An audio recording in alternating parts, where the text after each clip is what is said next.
आप शहर से बाहर आ जाओ, कलकत्ता से बाहर, आपको आमतौर पर हर घर के बाहर एक तालाब दिखाई देगा। वो तालाब से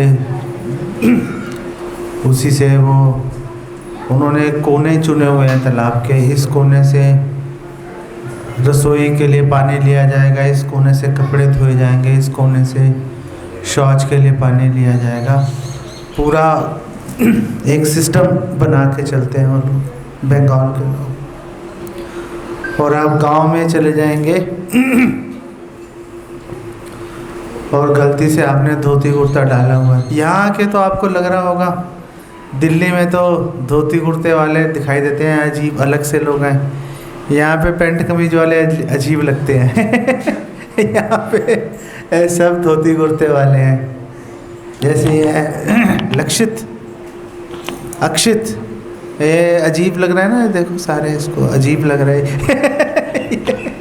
अगर यही धोती कुर्ता डालता तो बिल्कुल ऐसे लगता धाम का वासी है ये, है ना। ये है आपके, इन्होंने तो भी गले में माला डाल ली, चलो ये एक प्लस हो गया तो यहाँ पे आके आप देखोगे कि धोती कुर्ते वाले बहुतायत में हैं, पैंट शर्ट वाले अजीब से लोग हैं, पता नहीं कहाँ से आ गए।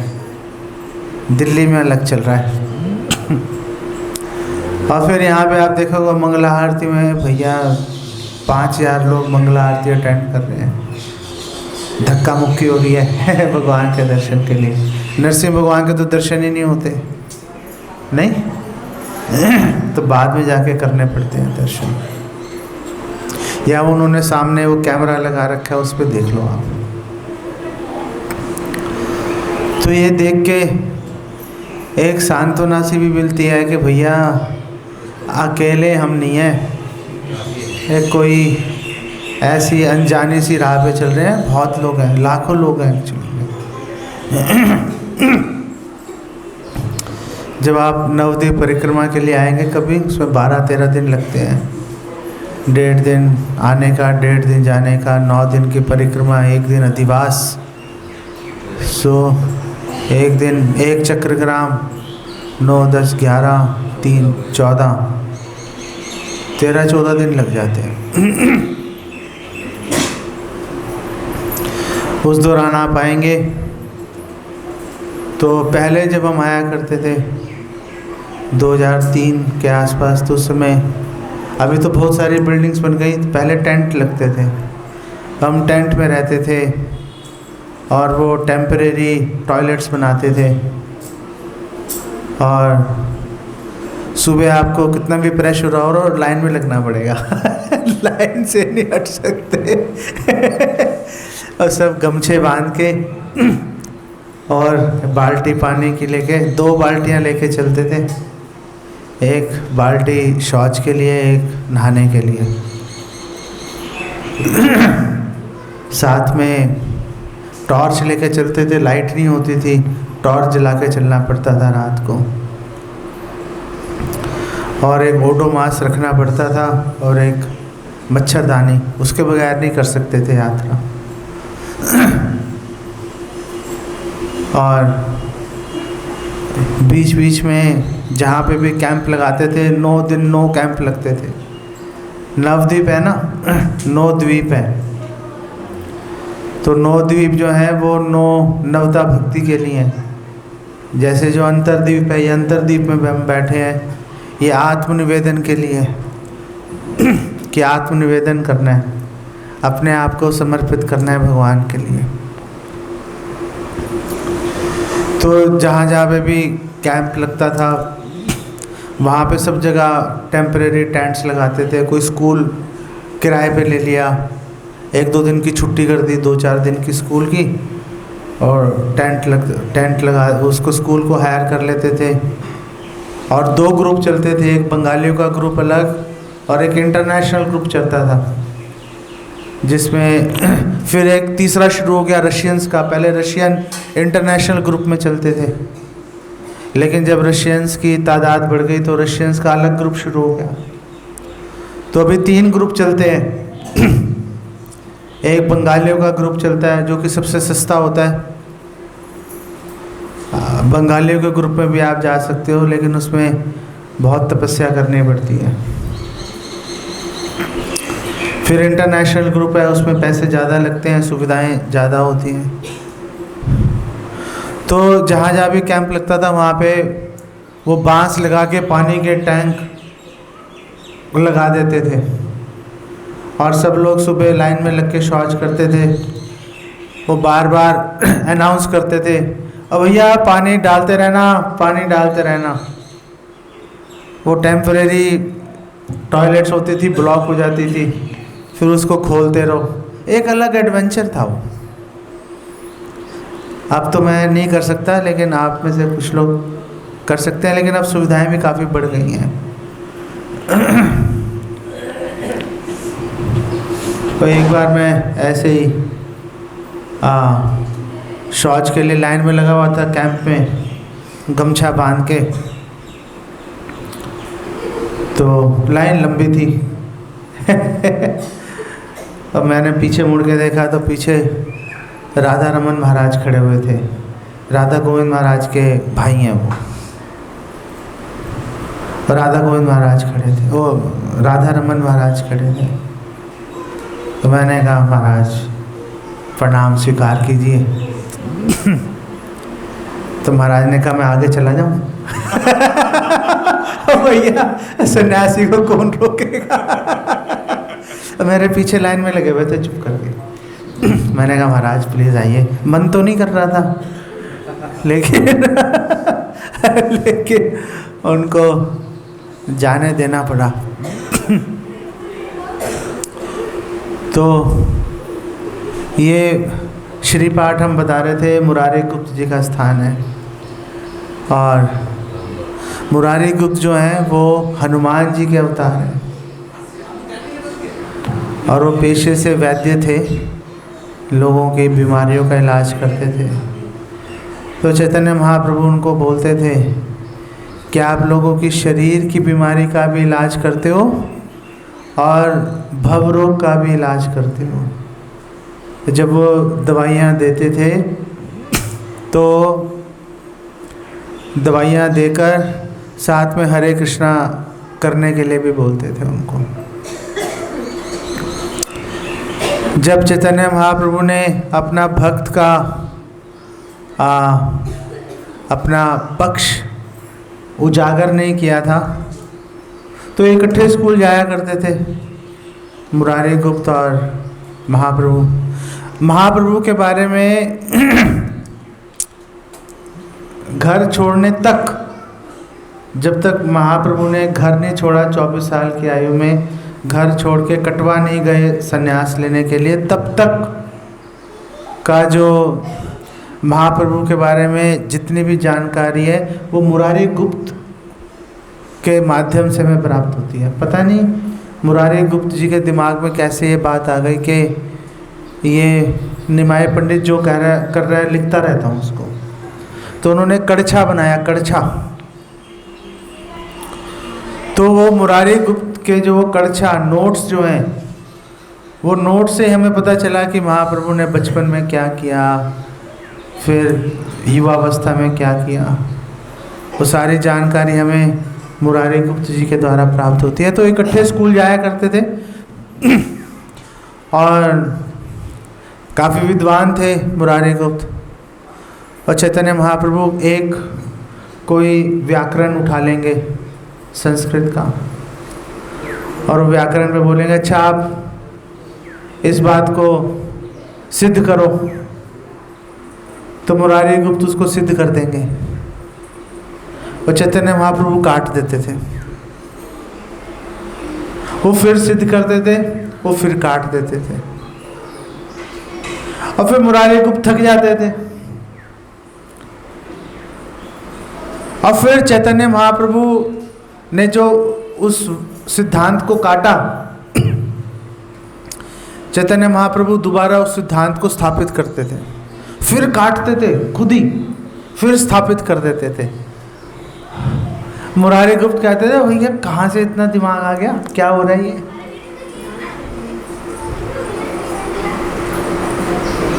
तो मुरारी गुप्त ने अलग स्कूल जाना शुरू किया।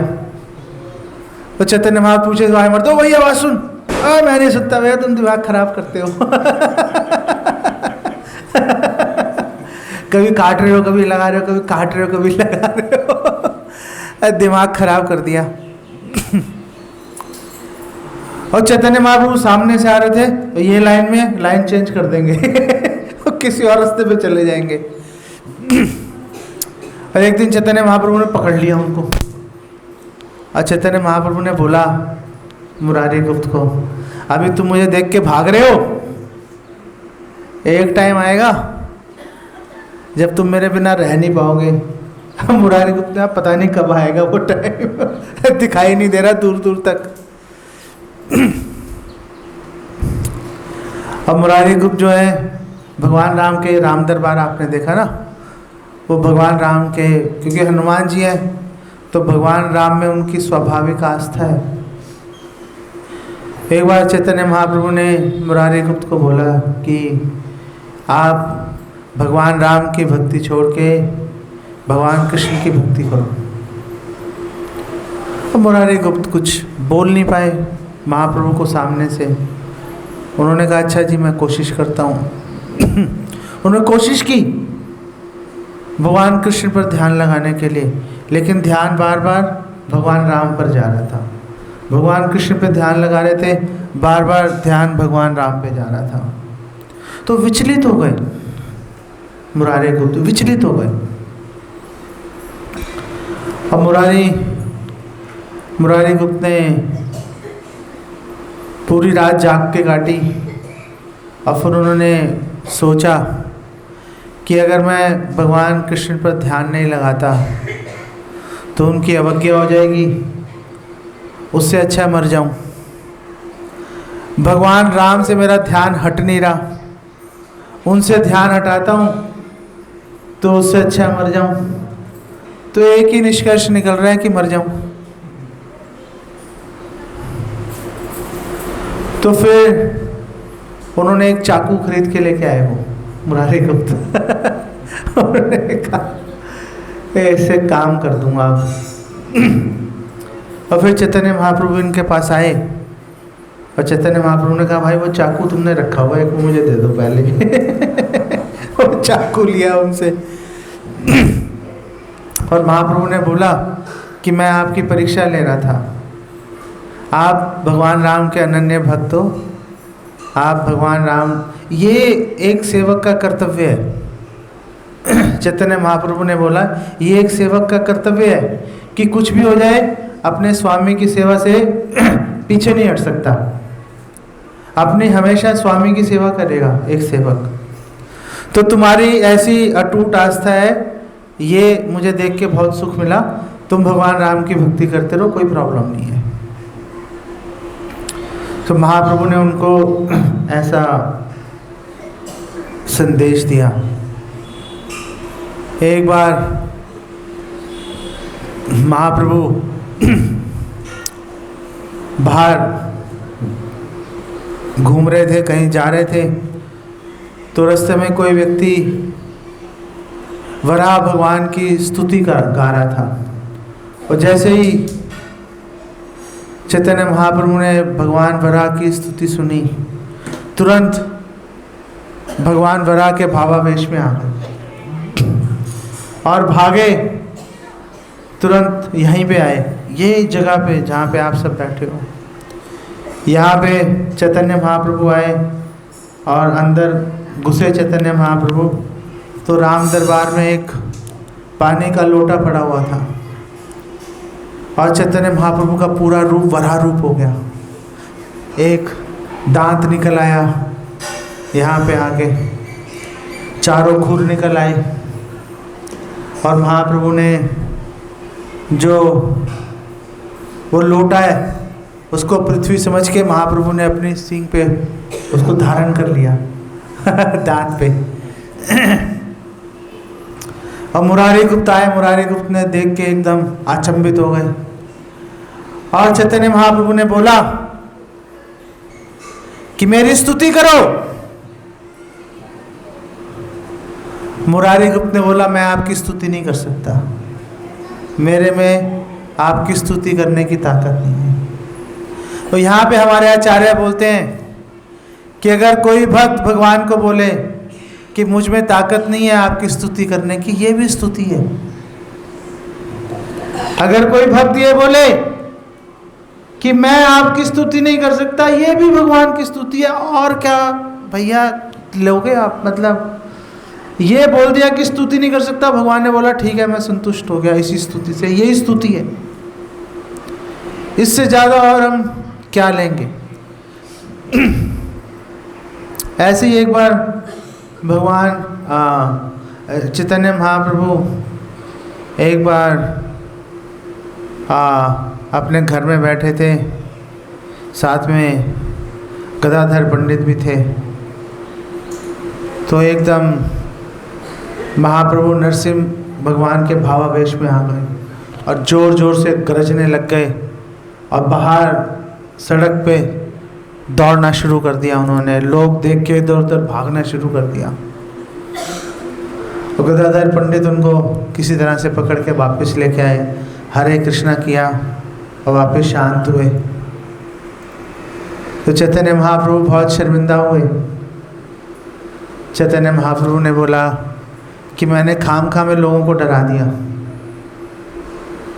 इतनी जोर से मैं नरसिंह भावावेश में गर्जन किया, लोग डर गए होंगे, अच्छा नहीं है लोगों को डराना।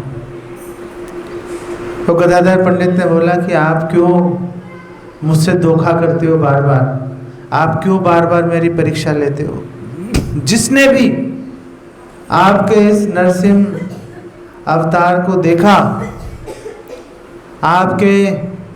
आपकी गर्जना सुनी, वो दोबारा कभी इस भौतिक संसार में जन्म नहीं लेगा, उसका उद्धार हो जाएगा। श्री चैतन्य महाप्रभु की। तो ये महाप्रभु की विशेष कृपा है हमारे ऊपर। ये महाप्रभु हमेशा कैसे कल्याण होगा लोगों का, उसके बारे में महाप्रभु पूछते रहते थे। जैसे महाप्रभु ने हरिदास ठाकुर से पूछा सिद्ध बकुल में, वहाँ पे तो हम डिस्कशन नहीं कर पाए पूरी में। तो महाप्रभु ने हरिदास ठाकुर को बोला कि मुझे बहुत चिंता है। तो हरिदास ठाकुर ने बोला कि आपको क्या चिंता है। तो महाप्रभु ने बोला कि लोगों का कल्याण कैसे होगा। तो हरिदास ठाकुर ने बोला कि आपकी दया से जो एक बार भी हरे कृष्णा राम हरे एक बार भी बोल देगा, उसका कल्याण हो जाएगा। तो महाप्रभु ने बोला ये मुसलमानों का क्या होगा, वो तो राम नहीं बोलते। तो हरिदास ठाकुर ने बोला कि वो हराम तो बोलते हैं, वो हराम बोलेंगे और आप उस हराम को हा राम स्वीकार कर लो। कोई बोलेगा हराम, भगवान बोलेंगे देखो हा राम बोल रहा है। हा राम का मतलब है हे भगवान बचाइए, भगवान बचा लेंगे उसको। चैतन्य महाप्रभु ने बोला कि चलो तुम्हारी बात मान लेता हूँ,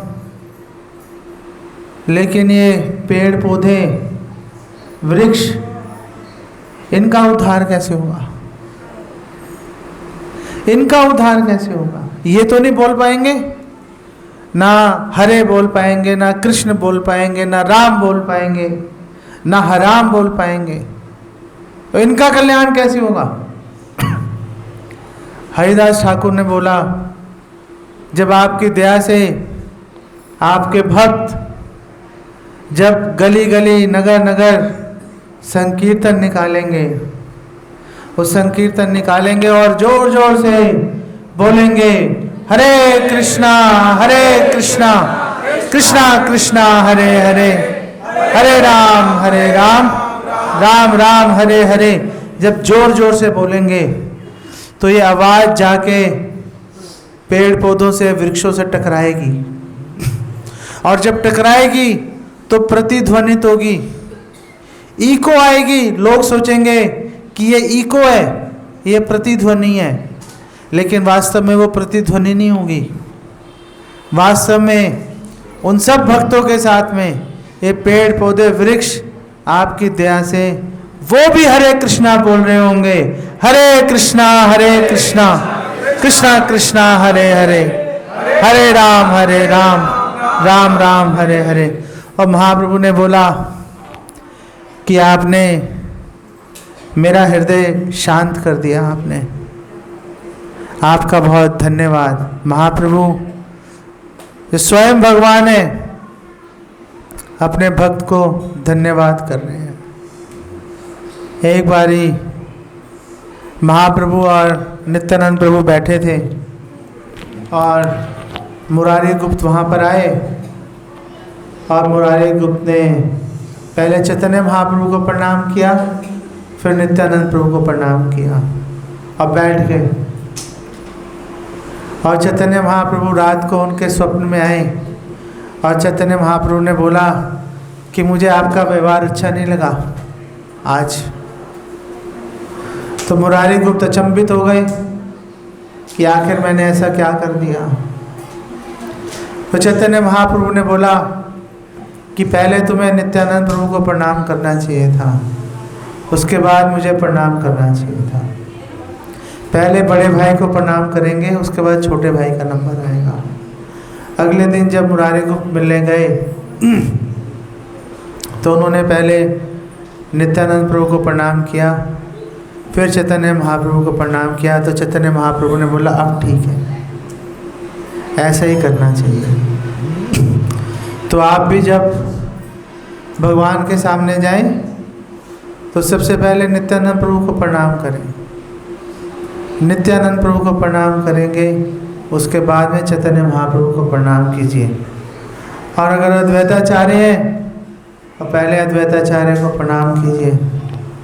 आप तो रोहिणी मंदिर में रहते हो, रोहिणी मंदिर में दर्शन के लिए जाते हो, पहले अद्वैताचार्य जी को प्रणाम कीजिए, जिन्होंने शालिग्राम शिला की उपासना की थी तुलसी और गंगा जल के द्वारा, और उन्होंने भगवान का आवाहन किया और भगवान को प्रकट होना पड़ा। ये सदाचार है। चैतन्य महाप्रभु स्वयं सदाचार की स्थापना करते हैं। चैतन्य महाप्रभु स्वयं ये दिखाते हैं कि किस प्रकार भक्ति में आचरण करना चाहिए। भक्ति बहुत सरल भी है, लेकिन साथ ही साथ बहुत सूक्ष्म भी है। जैसे आप रेलवे स्टेशन पर खड़े हो, रेलवे स्टेशन पे आप देखोगे कि सब लाइनें आपस में सटी होती हैं,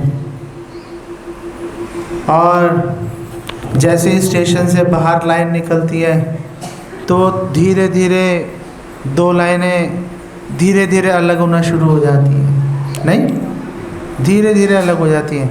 एक लाइन यूँ जा रही है, एक लाइन हल्की सी 1 इंच इधर हो जाएगी, फिर आगे जाके 2 इंच इधर हो जाएगी, और फिर पता चलेगा कि एक लाइन जो है वो कलकत्ता पहुंच गई और एक लाइन बॉम्बे पहुंच गई, बिल्कुल विपरीत दिशा में। तो 1-1 इंच का ध्यान रखना आवश्यक है। आप ये नहीं सोच सकते अरे इससे क्या फ़र्क पड़ेगा। जैसे बहुत से लोग हैं मुंह में हाथ डालते हो, हाथ डालेंगे नाखून चबाते रहेंगे, उनके लिए स्वाभाविक है। लेकिन अब आपका हाथ जूठा हो गया, अब आप जिस चीज़ को छुएंगे जूठी हो जाएगी। एक बार मैं भरूच में था और भक्ति विकास महाराज के सामने बैठा हुआ था मैं। हम 2-3 भक्त थे, तो महाराज कुछ बता रहे थे, मैं लिख रहा था। पता नहीं कैसे अनजाने में जो वो पेन था मेरे होंठ से छू गया, मुझे पता भी नहीं था।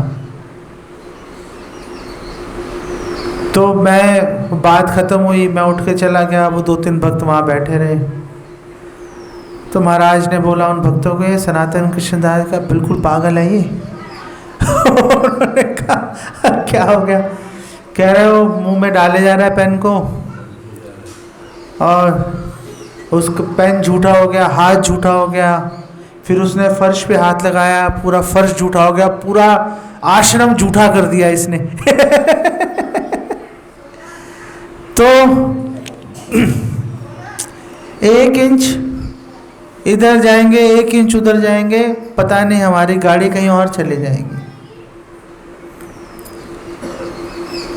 कैसे हम ये सुनिश्चित करेंगे कि भटके नहीं? कैसे सुनिश्चित करें? 11:15 हो गए। कैसे? आप लोगों को भूख तो नहीं लग रही है? आप लोगों को पराठा काम कर रहा है, पराठा अपना। तो कैसे ये सुनिश्चित करेंगे कि, मेरे को कई दिन से दिक्कत आ रही थी कि कोई प्रोग्राम में आ नहीं रहा था। अब मैंने कहा ये बंद कर दो प्रसादम। अब प्रसादम तब देंगे जब पहले सुनाएंगे खरी खोटी सबको, फिर प्रसादम देंगे। और देखो आप लोग इकट्ठे हो ही गए।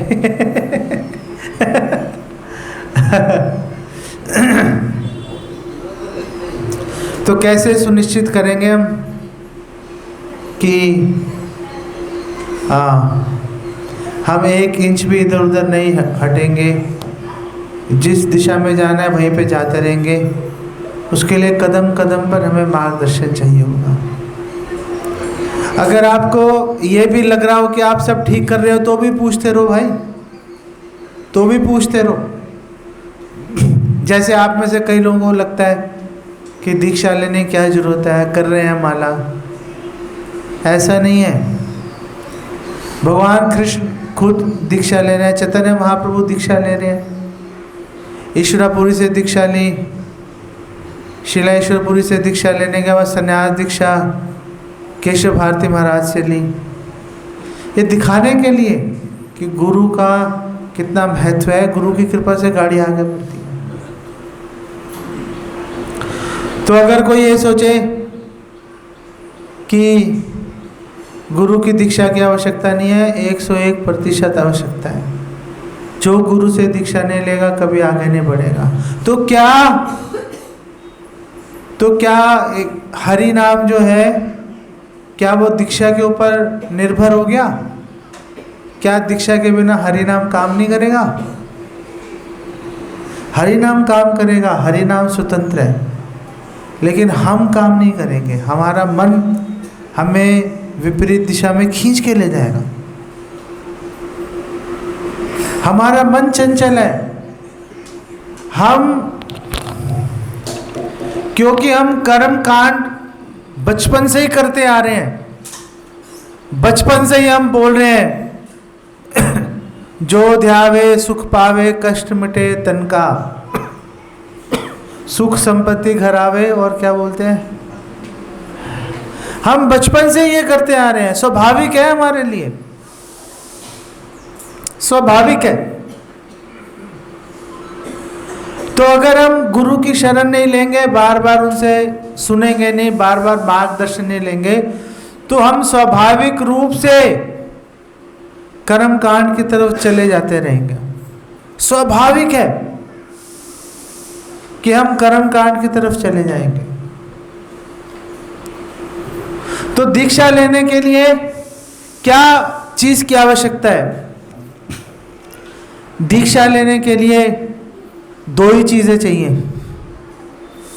एक कि आप इतने विनम्र हो कि आप ये सोचो कि मैं नीच हूं, मुझे दीक्षा की जरूरत है, मुझे गुरु की जरूरत है, आगे बढ़ा के लेके जाएगा नहीं।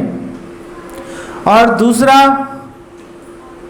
कि आप अपने विचारों को खुला रखें। कोई नई बात सुने उसको स्वीकार करने की क्षमता रखें।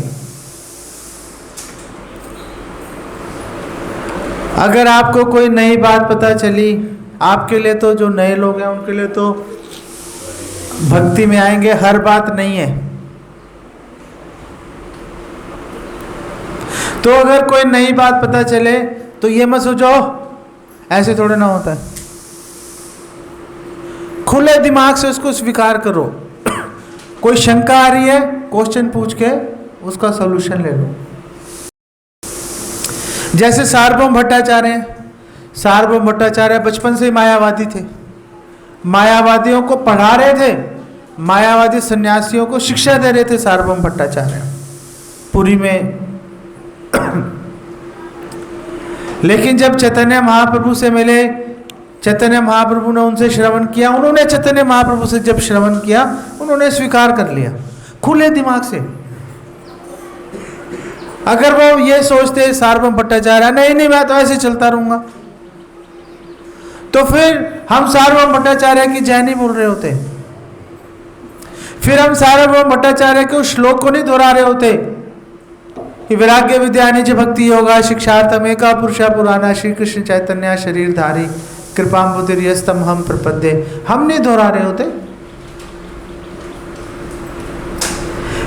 सार्वभौम भट्टाचार्य यशस्वी कैसे बने? सार्वभौम भट्टाचार्य श्री चैतन्य महाप्रभु की कृपा के पात्र कैसे बने? उन्होंने खुले दिमाग से बात को सुना। ऐसा नहीं है आप बचपन से जो सुनते आ रहे हो, जो आपके गांव के पंडित जी ने, मंदिर के पंडित जी ने आपको सुना दिया था कि बेटा ऐसे होता है, और जो पंडित जी है वो हवन करेंगे साथ पैर खुजाते रहते हैं अपने, नहीं देखा आपने? वो ऐसे बैठते हैं, वो करेंगे स्वाहा, पैर खुजाना शुरू कर देते हैं, फिर स्वाहा भैया क्या स्वाहा देखा नहीं देखा आपने? है किस किस ने देखा ऐसे?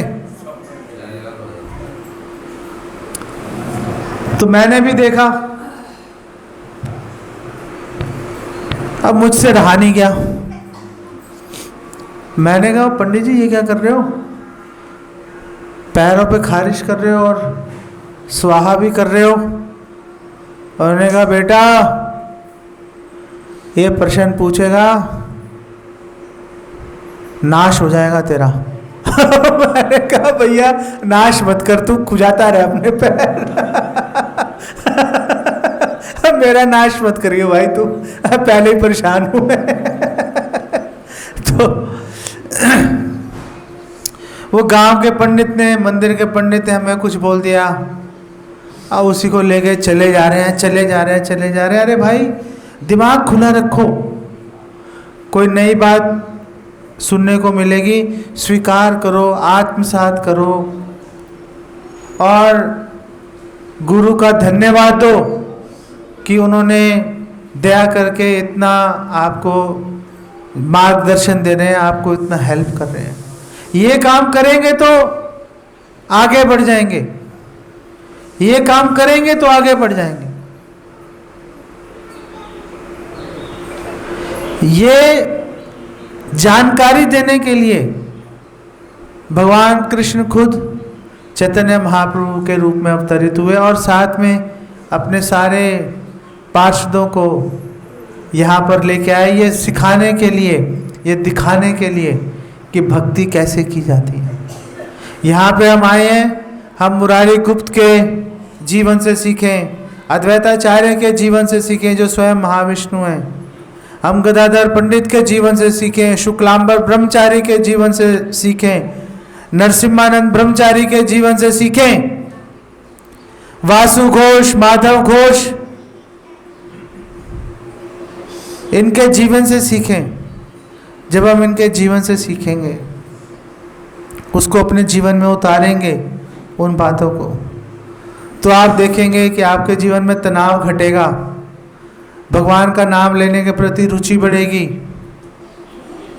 आप भगवान की सेवा करने के प्रति आपकी रुचि आएगी और फिर आपको पता भी नहीं चलेगा कैसे धीरे धीरे धीरे धीरे आप शुद्ध भक्ति की ओर आगे बढ़ जाओगे आप। यही तरीका है, यही तरीका है। इस तरह की यात्राओं पे आने का यही उद्देश्य होता है कि हम लोग, अब हमें घर जाने की किसी को जल्दी नहीं है।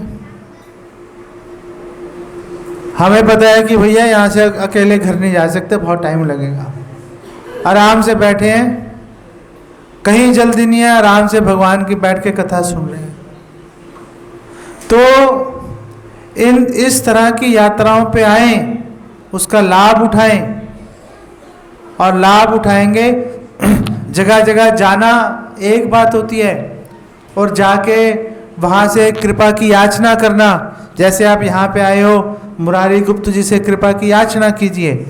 चैतन्य मठ गए थे, वहाँ पे भक्ति सिद्धांत सरस्वती ठाकुर से, गौर किशोरदास बाबा जी महाराज से, उनसे कृपा की याचना कीजिए कि प्लीज़ आप हमें भक्ति में आगे बढ़ने में हेल्प कीजिए, प्लीज़ हमारा मार्गदर्शन कीजिए, हमें ताकत दीजिए कि हम भक्ति में आगे बढ़ सकें।